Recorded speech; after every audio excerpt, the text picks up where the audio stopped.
Let's be real for a second, because what's happening right now is honestly hard to believe.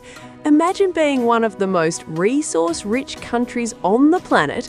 I'm talking oil, gas, coal, everything you could possibly need, and still somehow ending up in a situation where you're basically knocking on another country's door saying, "Hey, can we borrow some fuel?" That's not just ironic, that's embarrassing. And yet, that's exactly where Australia has landed.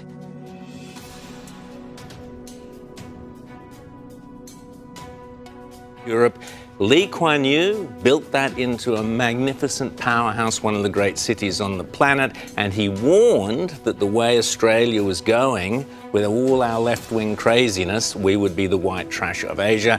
Albanese proved that this week when he turned up with his little begging bowl, going to Singapore, "Please, sir, give us some oil and some fuel. We need some, because although we sit on the biggest resources of fuel and oil on the planet, we're too stupid to actually drill for it ourselves, James." Yes, no, and this is absolutely... We should all just be shaking our heads at where we have gone in the last 20, 30 years. Now, we've spoken on this program before about how at the start of this century, we produced something like 85, 90, 95% of our liquid fuel. We refined it, we got it here. We were fine. This would not be affecting us anywhere near like it is now if all of this was kicking off in the Straits of Hormuz 27 years ago, right? We would be fine. Now we are this giant island that has all sorts of oil and a lot of other things under the ground. We refuse to... Before we continue, do us a little favour by subscribing to the channel, because over 98% of you watching haven't subscribed. It costs you nothing, not even a penny, to join this channel. Have you subscribed? Thanks so much. What makes this even more wild is that this didn't happen overnight. This wasn't some sudden disaster or unexpected crisis. No, this has been building for decades. Years and years of decisions, policies, and frankly, a lack of backbone from leaders who should have known better. If you rewind a couple of decades, Australia wasn't in this mess, not even close. Back then, the country was producing the vast majority of its own fuel. It had refining capacity, it had supply chains, it had control. Now, it's heavily dependent on imports. So what changed? Well, here's where things start to get frustrating. Australia didn't run out of resources, that's the crazy part.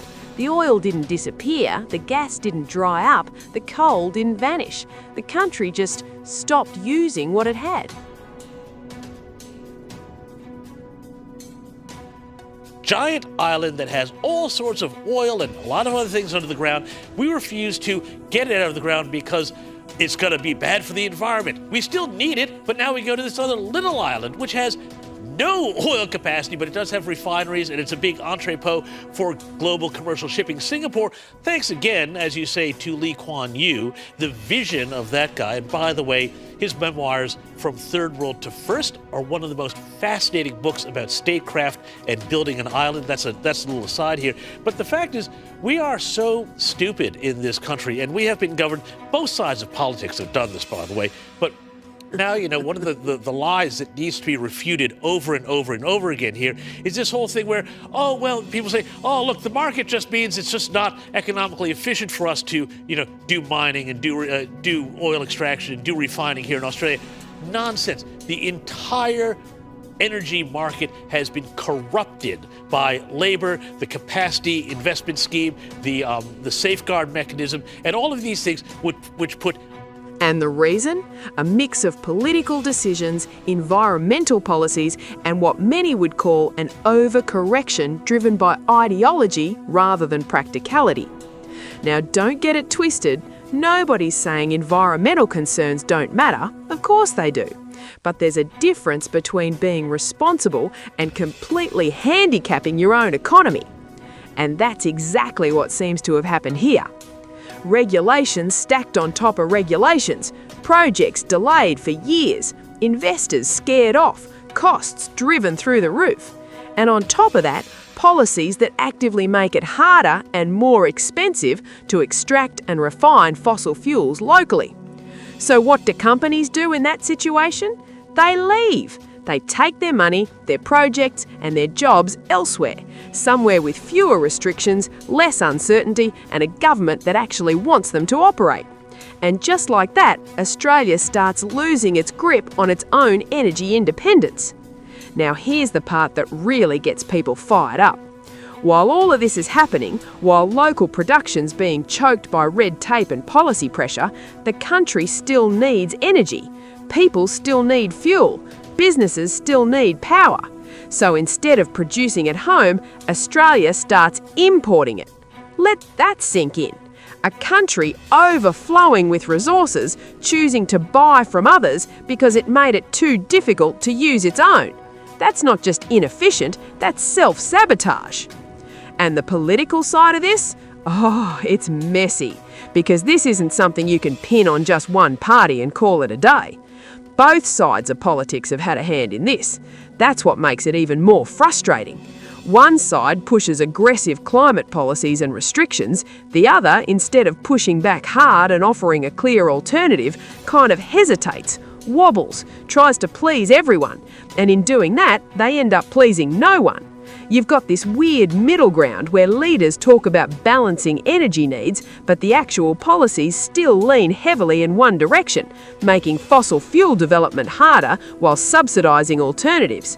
And again, renewables? Fine, great even. But forcing the market, distorting it and punishing one sector while boosting another with taxpayer money, that's where things start to break down. Because at the end of the day, energy isn't just a political talking point, it's a necessity.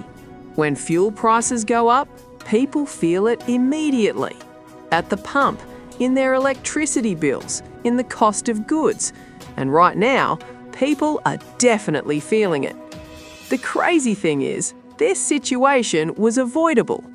If there had been a balanced approach, if governments had allowed responsible extraction while gradually building up renewable capacity, Australia could have had the best of both worlds: energy security and environmental progress. Instead, what we're seeing is a country that's less secure, more dependent and paying more. And let's talk about leadership for a second, because this is where the frustration really boils over. For years, there's been a lack of long-term vision, decisions made based on short-term political pressure rather than what's actually best for the country in the long run. Leaders reacting instead of leading. And now, those decisions are catching up. You've got moments where politicians suddenly start talking about supply, like it's some groundbreaking revelation, when in reality, supply has been the issue all along. It's like realising you need water after you've already shut down your own wells. Too little, too late. Meanwhile, there are still massive untapped resources sitting underground, opportunities that could help stabilise the situation, create jobs and bring back some level of independence. But tapping into those resources? Still a battle, still tied up in approvals, regulations and political hesitation. And that's the real tragedy here. Because this isn't just about energy, it's about direction. It's about whether a country is willing to make tough, practical decisions or continue down a path that sounds good on paper but doesn't hold up in reality. Right now, it feels like Australia is stuck in that second category, and people are starting to notice. They're asking questions, they're getting frustrated, and honestly, who can blame them? When you're paying more for fuel in a country that should have plenty of it, something clearly isn't right. So where does this go from here? That's the big question, because fixing this isn't going to be quick or easy. It requires policy changes, investment confidence, and most importantly, leadership that's willing to actually take a stand. Not sit on the fence, not play both sides, but clearly say, this is the direction we're going and here's how we're going to get there. Until that happens, don't expect things to magically improve, because the current path, it's not sustainable.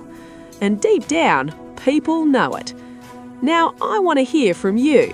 Do you think this crisis was avoidable?